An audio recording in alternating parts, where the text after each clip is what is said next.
Hey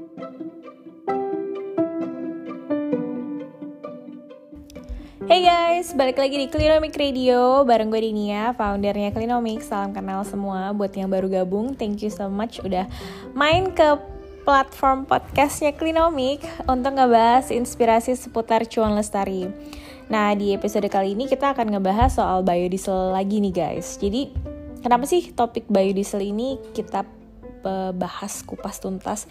Karena jujur penasaran banget ya. Jadi Google kan baru-baru aja nih ngeluarin daftar yang paling banyak hal di search orang sepanjang tahun 2021. Nah, untuk topik lingkungan pretty predictable lah ya, bahwa salah satu kalimat yang paling banyak diketik nih di Google sepanjang 2021 adalah dampak perubahan iklim.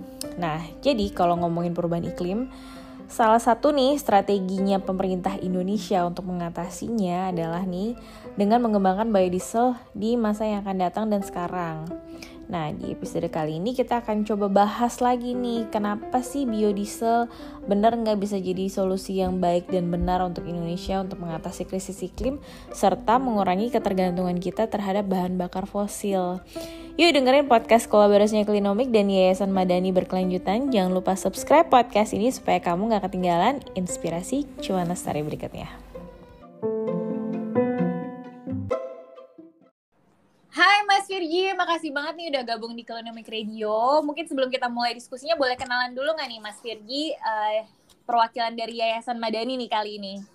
Halo Mbak, halo teman-teman. Perkenalkan namaku Virgi. Aku di Madani sehari-hari perannya sebagai Junior Program Officer untuk Tata Kelola Biofuel. Oke, itu biasanya ngerjain apa nih Mas? Biasanya kami mengerjakan beberapa hal sih, kayak misalnya kita sekarang lagi mengerjakan riset juga kita mau mengadakan event juga. Yang terdekat itu kita mau bikin event terkait dengan jurnalis fellowship, jadi supaya teman-teman jurnalis bisa memiliki pengetahuan yang lebih terkait dengan bahan bakar nabati itu di Indonesia seperti apa gitu, sehingga diharapkan diskursus mengenai bahan bakar nabati itu lebih banyak. Jadi ya intinya pekerjaan sehari-hariku ya berkaitan dengan riset terkait biofuel dan juga campaign terkait dengan biofuel. Oke, udah berapa lama Mas melakukan pekerjaan riset dan campaign seputar biodiesel ini? Sebenarnya kalau khusus untuk biofuel itu sendiri, aku baru kurang lebih join tuh Juli ya, bulan Juli tahun ini gitu. Cuman sebelumnya aku lebih fokusnya ke sawit yang notabene feedstocknya bahan bakar nabati atau biodiesel di Indonesia.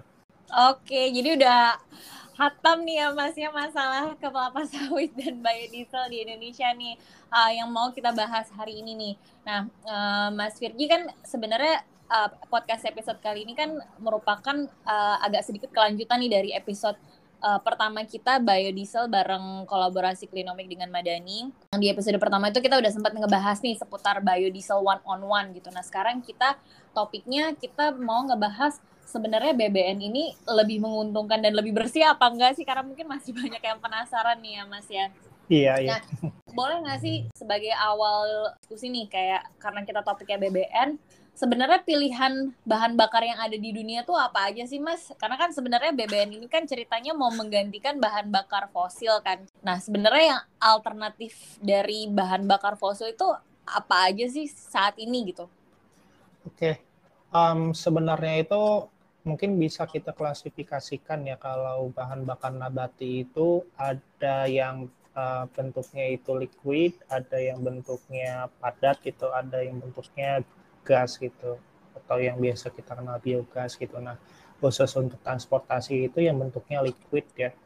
Dan yang liquid itu untuk transportasi yang banyak kita kenal gitu, seperti misalnya biodiesel, terus juga ada bioetanol, sama ada bioaftur, yang baru-baru ini pemerintah baru meluncurkan program bioaftur ya untuk pesawat gitu. Nah, biodiesel itu untuk mesin diesel tentunya. Kalau bioetanol untuk pengganti bensin gitu, gasolin, terus juga bioaftur untuk bahan bakar pesawat. Nah, khusus untuk biodiesel gitu, sebenarnya ada 3 generasi ya. Generasi pertama itu generasi yang kita kenal bakunya itu dari feedstock bahan pangan ya, atau bahan baku dari bahan pangan ya, kayak misalnya sawit, terus kalau bioetanol juga kayak misalnya singkong gitu. Pokoknya masih ada kompetisi dengan penggunaan sebagai bahan pangan. Biodiesel yang generasi kedua gitu, itu dia tidak ada lagi kompetisi terhadap pangan gitu. Artinya dia menggunakan bahan baku yang berasal dari waste gitu, atau dari limbah kayak misalnya dari bonggol jagung gitu, terus juga dari limbah dari sawit dan seterusnya gitu. Dan yang lebih advance lagi, biodiesel yang generasi ketiga dia itu udah menggunakan mikroalga gitu. Jadi dia minim penggunaan lahannya. Jadi yang perlu digarisbawahi, bahan bakar nabati itu ya memang saat ini di Indonesia masih marak menggunakan bahan pangan, sehingga itu yang perlu diwaspadai oleh kita semua gitu. Oke, ada nggak sih contoh negara yang emang bahan bakarnya tuh udah mayoritas pakai BBN ini gitu? Sebenarnya kalau untuk biodiesel di negara lain gitu ya, setahu saya, koreksi kalau misalnya saya salah, itu belum ada yang fully menggunakan B100 atau semuanya itu menggunakan biodiesel gitu. Tapi masih ada campurannya dengan bahan bakar fosil seperti misalnya solar gitu. Jadi campurannya itu untuk negara lain masih berkisar B10 sampai B30 gitu, kalau misalnya saya nggak salah ya. Jadi belum ada yang B100 sih, cuman untuk negara lain kayak misalnya di negara-negara Uni Eropa ataupun di US itu mereka udah mulai mengembangkan biodiesel generasi lanjutan. Mereka menggunakan bahan baku yang nggak berasal dari bahan pangan seperti sawit itu. Mereka mulai menggunakan minyak jelantah gitu sebagai bahan baku biodiesel mereka gitu. Oke, nah tadi Mas Virgi udah sempat sebut nih B10, B30, B100. Itu boleh dijelasin lebih lanjut nggak sebenarnya apa sih yang disebut B30 dan B100 nih kalau misalnya teman-teman pernah ngeliat gitu, dan bedanya tuh apa? Sama sebenarnya mobil jenis apa sih yang menggunakan bahan bakar gini itu? Apakah mobil biasa kah atau mobil khusus gitu misalnya, atau mobil diesel, atau semua mobil diesel bisa pakai bahan bakar ini gitu misalnya?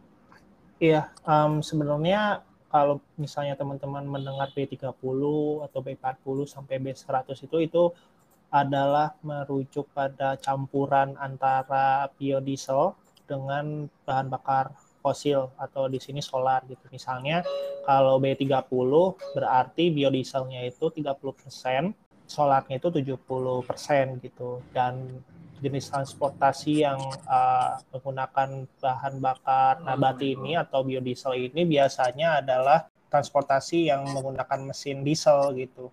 Jadi kalau teman-teman mobilnya diesel, itu teman-teman biasanya ngisi bensin, misalnya ada biosolar gitu ya. Itu adalah biodiesel yang kita temui gitu. Kalau nggak salah, di Indonesia tuh sekarang udah sampai B30 atau 30%-nya itu biodiesel, 70%-nya itu adalah bahan bakar fosil atau solar. Seperti itu, Mbak. Oke, jadi kalau yang mobilnya masih ngisi premium nggak pakai B30, B10 ini ya? Iya, enggak. Itu pakai bioetanol biasanya. Kalau bioetanol ini udah banyak Mas di Indonesia. Bioetanol tuh untuk transportasi, pengetahuan saya belum sebanyak biodiesel ya. Masih maraknya itu untuk bahan bakar nabati ya biodiesel, Mbak. Oke. Nah, Mas, sebenarnya kalau dibandingin nih sama bahan bakar fosil gitu, apakah bahan bakar ini yang berbasis nabati lebih baik gitu? Soalnya kan kemarin sebenarnya Mas Bisuk udah sempat ngejelasin sih di episode pertama kalau BBN atau bahan bakar nabati ini memang lebih baik dari aspek lepasan emisi yang kedua gitu. Tapi kita juga harus hati-hati dengan lepasan emisi di level produksi gitu. Nah mungkin Mas Virgi boleh dijelasin lebih lanjut nggak sebenarnya dampak lingkungan dari proses produksi bahan bakar fosil dulu deh nih, itu tuh seperti apa sih gitu, dan kenapa itu buruk, dan kemudian kalau dibandingkan dengan si BBM ini, itu seperti apa, jadi biar kita tuh agak kebayang And basically how green is green energy ini dari BBN? Iya, kalau untuk keluaran emisi dari bahan bakar fosil sih sebenarnya memang lebih buruk ya daripada biodiesel gitu, terutama emisi hidrokarbon, terus juga emisi karbon monoksida, sampai partikulat meternya juga lebih buruk daripada biodiesel gitu. Cuman kalau misalnya kita merujuk emisinya itu dari aktivitas hulu sampai hilir, biodiesel juga harus diwaspadai, emisinya ternyata tinggi juga loh, terutama dikarenakan karena biodiesel ini menggunakan sawit itu sebagai komoditas utamanya gitu untuk pengembangan biodiesel. Itu harus diwaspadai gimana sih tata kelola perkebunan sawit itu sendiri gitu. Misalnya kalau misalnya ternyata sawitnya itu tata kelola perkebunannya dia membuka lahan gambut misalnya atau melakukan pembakaran lahan di lahan gambut, itu ternyata emisinya lebih tinggi daripada bahan bakar fosil misalnya. Terus juga kalau misalnya ternyata ada tata kelola perkebunan sawitnya itu dia menggunakan cara-cara yang tidak ramah, tidak menggunakan prinsip good agricultural practices, itu juga emisinya akan lebih tinggi gitu daripada biodiesel as biosolar gitu, maksudnya as fuel gitu.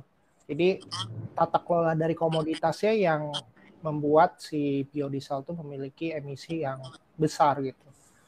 Oke, jadi tapi sebenarnya kalau bisa disimpulkan tata kelola kebun penghasil kelapa sawit yang dijadikan biodiesel itu dikelola dengan baik, maka potensi emisi secara keseluruhan biodiesel itu akan bisa lebih better dibanding bahan bakar fosil. Tapi sebaliknya kalau misalnya tata kelola kebunnya itu tidak sesuai dengan praktek sustainability, justru malah bisa lebih besar gitu Mas dari proses produksi bahan bakar fosil itu kalau dilihat secara keseluruhan proses hulu dan hilirnya.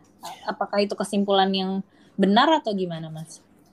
Iya, sebenarnya lebih baik kalau misalnya komoditasnya itu adalah tidak merupakan bahan pangan ya, artinya nggak ada kompetisi antara bahan pangan dengan um, energi gitu. Kayak misalnya ketika kita menggunakan sawit ataupun singkong yang notabene bahan pangan gitu, karena dia berkompetisi antara kedua kebutuhan tersebut, otomatis kan ada nantinya ada demand ya, demand tambahan lahan untuk sawit kah, nanti misalnya untuk singkong kah, untuk tebu kah, dan lain sebagainya gitu. Karena ada kompetisi kebutuhan antara pangan dengan bahan sebagai energi gitu. Jadi ekspansi lahan yang dikhawatirkan akan terjadi gitu. Dan apalagi kalau misalnya kita punya target bauran si biodiesel itu yang tinggi gitu. Katakanlah misalnya pemerintah kan sekarang itu sedang menargetkan sampai B100 gitu ya ambisinya gitu. Nah, semakin tinggi bauran biodiesel maka akan ada kemungkinan ekspansi lahan yang lebih tinggi gitu. Karena ada kebutuhan si lahannya itu sendiri gitu, baik itu kebutuhan lahannya itu sawit untuk pangan ataupun sawit untuk bahan bakar energi gitu. Dan kalau misalnya opsi yang paling visible untuk saat ini gitu ya adalah menggunakan sawit gitu, ya baiknya sih itu harus diperbaiki gitu. Karena kan sekarang masih banyak sawit yang berada di kawasan hutan gitu. Kalau nggak salah tuh masih ada sekitar 3 juta hektar kurang lebih ya, sawit yang berada di kawasan hutan gitu. Dan itu yang harus diperbaiki gitu. Dan kita juga kan masih untuk menjamin si perkebunan sawit ini tuh menggunakan prinsip berkelanjutan, kita ada sertifikasi ISPO ya, sertifikasi ISPO yang notabene diwajibkan oleh pemerintah, baik itu untuk perusahaan maupun untuk uh, petani gitu, petani swadaya. Tapi permasalahannya itu adalah ternyata dari sertifikasi ISPO ini masih banyak yang belum uh, dapat gitu sertifikasi ISPO, terutama petani swadaya ya, karena petani swadaya masih menghadapi persoalan terkait dengan legalitas gitu, sehingga ini yang perlu diperbaiki nantinya ke depan. Kalau misalnya memang yang paling visible sekarang adalah sawit gitu sebagai feedstock dari bahan bakar nabati, tapi ke depannya alangkah lebih baik kalau misalnya ada feedstock yang bukan pangan gitu, seperti misalnya minyak jelantah ataupun misalnya buah nyamplung gitu atau kemiri sunan dan seterusnya. Oke, nah dari situ kan sebenarnya udah lumayan kompleks ya Mas Firly, dan kayaknya nggak sehitam putih itu juga nih. Cuman kayaknya itu kan lebih banyak kaitannya dengan strategi nih jadinya kan ya. Sebenarnya strategi pengembangan BBN biodiesel dalam skema transisi energi itu sebenarnya gimana sih gitu? At least specifically untuk transportasi gitu misalnya. Apakah kemudian memang kita targetnya fokus ke electronic vehicles aja kah gitu, terus tapi nanti mobil yang ada sekarang gimana, atau emang kita juga kalau emang mau beralih menjadi mengurangi ketergantungan terhadap bahan bakar fosil gitu, terus kita juga mau mengurangi ketergantungan terhadap impor bahan bakar fosil tersebut gitu. Itu kan kalau kita pakai biodiesel yang untuk saat ini jadinya ada kemungkinan ekspansi lahan gitu kan. Nah jadi itu sebenarnya strateginya harusnya gimana ya Mas gitu? Atau dari Madani sendiri tuh kira-kira apa sih paper policy-nya? Ya, ini sih yang sebenarnya juga perlu menjadi masukan ya, karena sampai sekarang itu peta jalan untuk pengembangan biodiesel itu masih ya bisa dikatakan masih belum jelas gitu. Misalnya kayak di tahun 2019 itu pemerintah bilang bahwa nanti di tahun 2021 itu kita akan meluncurkan B40 gitu. Tapi ternyata sampai sekarang pun B40 belum ada gitu. Malahan kemarin BPD PKS yang memberikan dana sawit ya untuk subsidi biodiesel itu ternyata kekurangan uang gitu di tahun 2020, bahkan subsidi biodiesel itu dia menggunakan dana dari APBN gitu lewat skema pemulihan ekonomi nasional sebesar 2,78 triliun rupiah. Jadi memang peta jalan dari biodieselnya itu sendiri masih belum jelas gitu, dan ini yang dikhawatirkan gitu kalau misalnya peta jalannya masih belum jelas, nanti transisi energi dari biodiesel ke electric vehicle itu masih belum jelas, dan dikhawatirkan sekarang kita udah jor-joran dengan pengembangan biodiesel gitu. Bahkan biodiesel jadi salah satu major project gitu di rencana pembangunan jangka menengah nasional di tahun 2020 sampai 2024. Nah, ketika sudah menjadi major project, terus ternyata nanti ketika kepemimpinan ternyata yang dikencarkan adalah electric vehicle gitu, electric vehicle, itu malah jadi stranded asset gitu, itu malah jadi aset yang terbengkalai dan ya udah gitu aja gitu. Jadi itu yang perlu dipersiapkan gitu ya, adalah bagaimana sih peta jalan transisi energi kita tuh. Misalnya kita menggunakan biodiesel sampai tahun sekian gitu dengan bauran sekian, setelahnya kita fokus ke electric vehicle gitu sampai dari tahun sekian sampai tahun sekian. Nah itu masih menjadi pertanyaan juga. Tapi kalau misalnya dilihat dari dokumen pembangunan sekarang gitu ya, yang bisa kita rujuk kayak misalnya LTS, LCCR gitu ya, atau mudahnya ini tuh dokumen yang dibuat oleh Bappenas untuk mencapai net zero emission di tahun 2050. Ketika kita lihat rencana struktur bauran energi pada sektor transportasi gitu ya di tahun 2050, ternyata yang paling banyak itu adalah bahan bakar nabati gitu sebesar 46%, dan listriknya itu atau electric vehicle-nya itu 30% gitu. Artinya mayoritas kan nanti ke depannya bahan bakar nabati gitu. Nah, ini yang perlu jadi kejelasan gitu, apakah nanti Indonesia itu benar-benar sampai tahun 2050 atau seterusnya gitu utamanya bahan bakar nabati, atau electric vehicle gitu. Tapi dari situ Mas, sebenarnya ada nggak sih kajian gitu atau best practice yang udah ada deh di negara-negara lain gitu misalnya.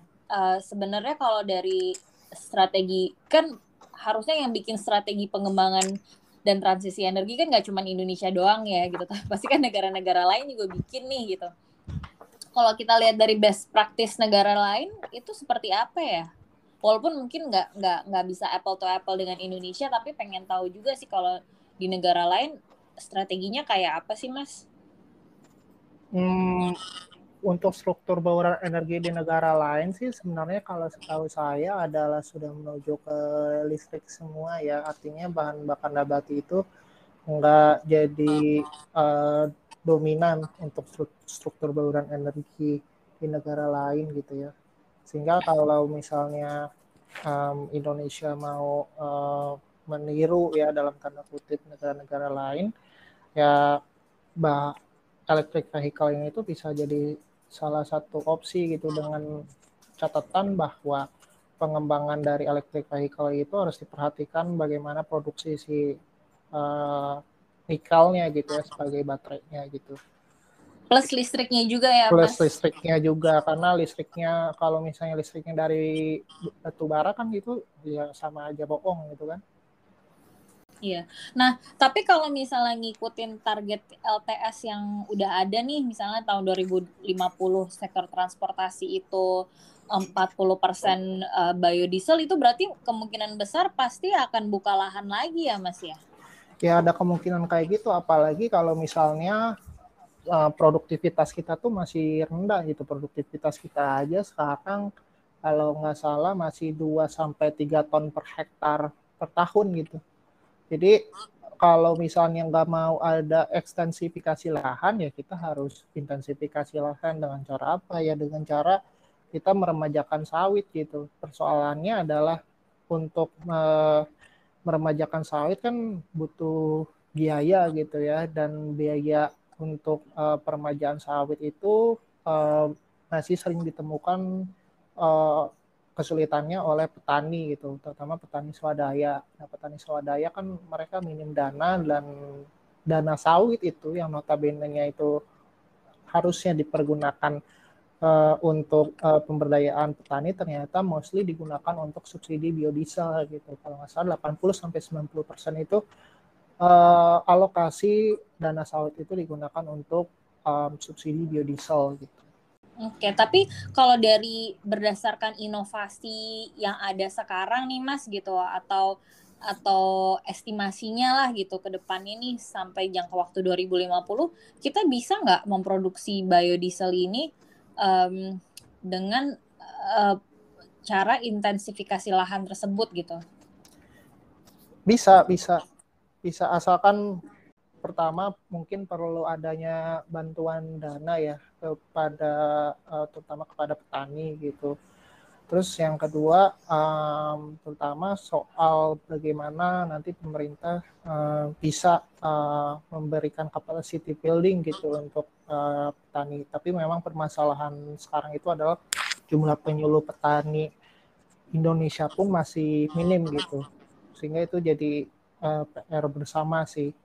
Oke, jadi sebenarnya masih ada harapan ya buat teman-teman mungkin yang mau membantu para petani swadaya kelapa sawit nih supaya bisa ikut turut serta berpraktik berkelanjutan kayak gabung ke Fortasbi gitu ya Mas ya?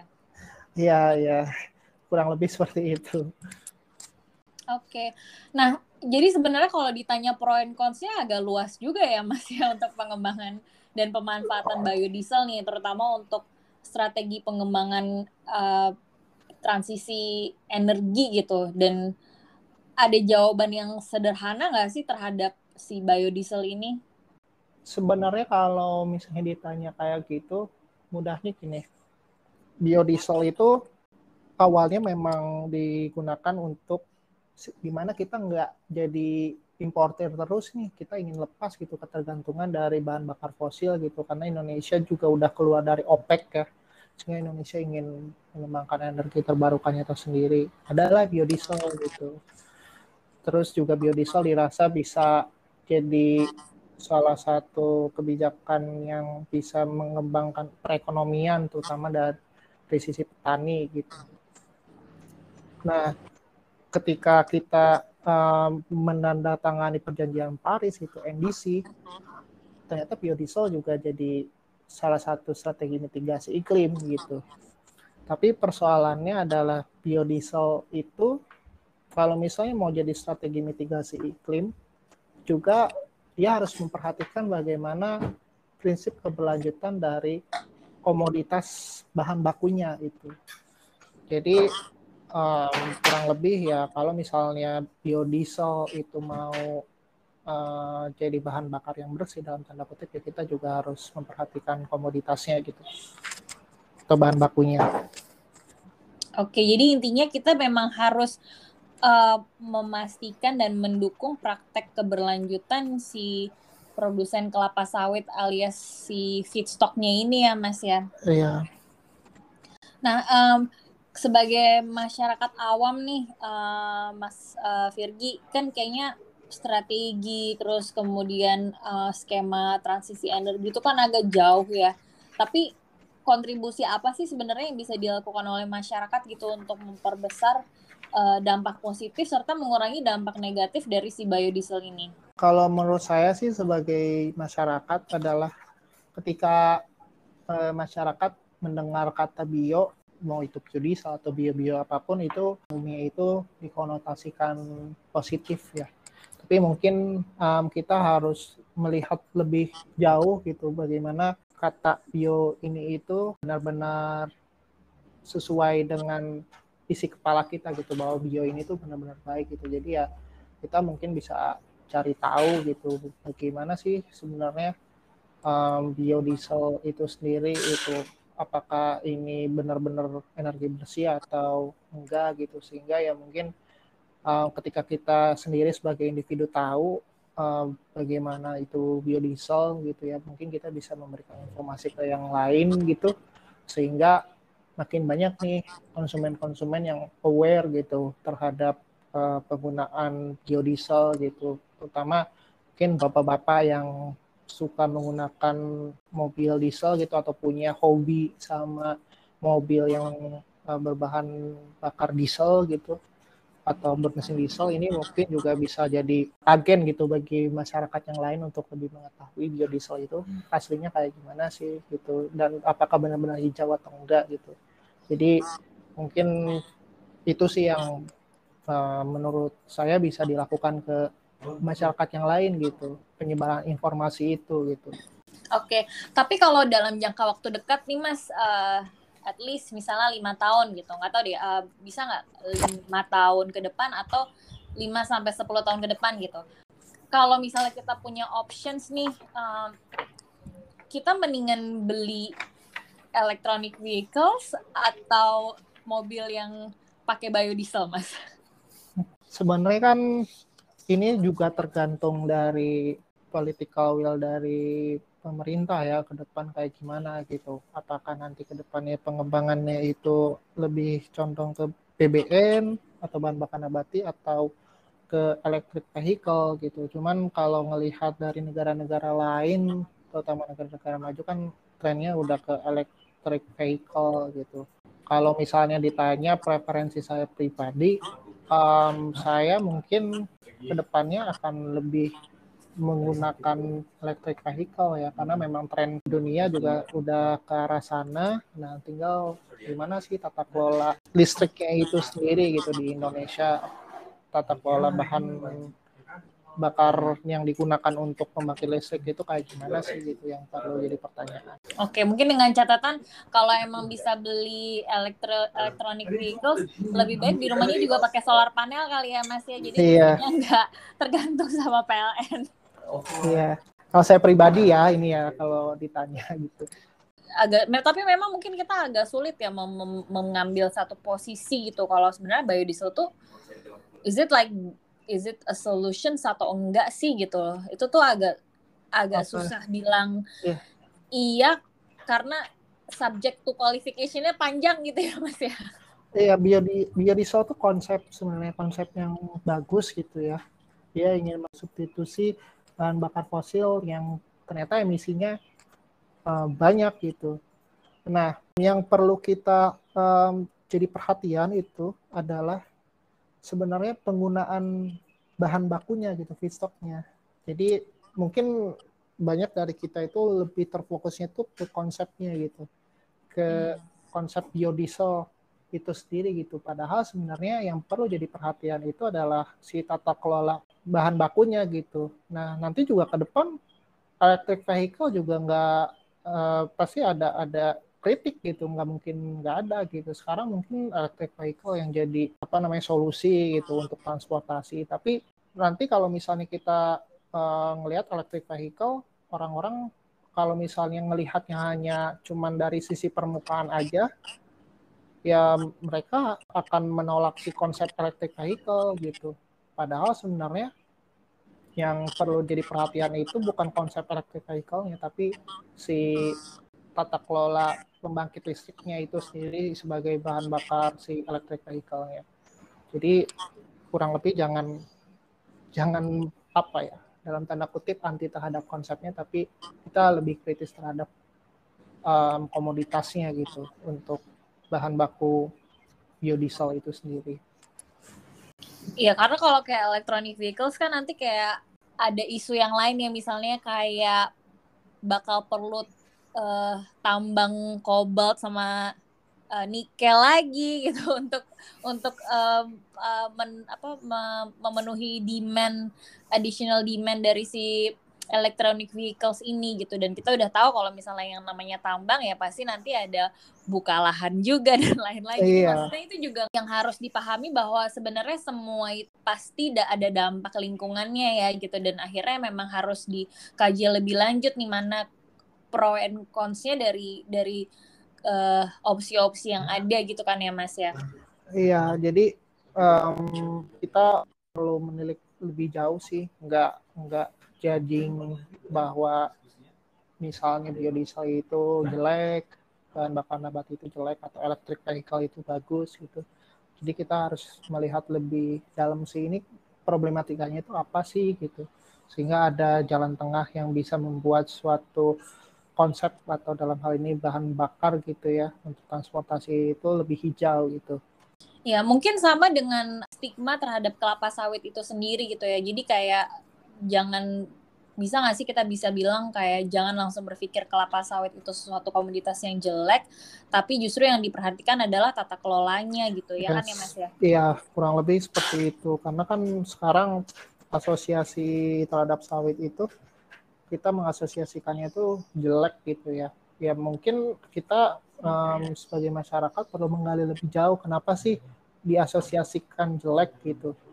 Dan yang jelek itu bukan komoditasnya gitu, yang perlu dikritisi itu adalah si tata kelolanya, karena sawit itu sendiri memang salah satu buah yang punya utilitas yang sangat tinggi ya, baik itu kita dari bangun tidur sampai tidur lagi pasti ada bahan yang atau hal-hal tertentu lah yang kita temukan itu ternyata ada bahan baku dari sawitnya loh gitu.